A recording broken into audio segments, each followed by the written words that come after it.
нэг 3 асуулт байна.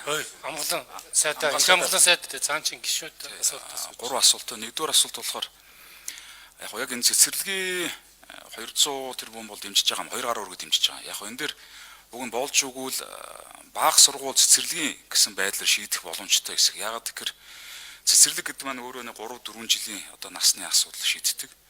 Тэгээ өргөжлөл баах сургууль гэдэг маань яг нөгөө гэрээс ойрхон байх нь чухал байт юм л да.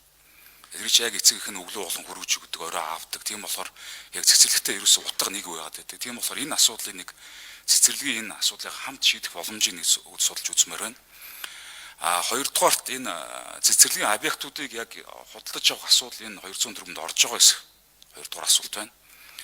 За гуравдугаар асуулт болохоор манай энэ Баянгол дүүрэгт байр штэ эхнээс эрүүл мэндийн төвөд яг нөгөө ажилчдаа зориулсан цэцэрлэгийг байгуулж өгөөч гэдэг хүсэл байнга ирдэг.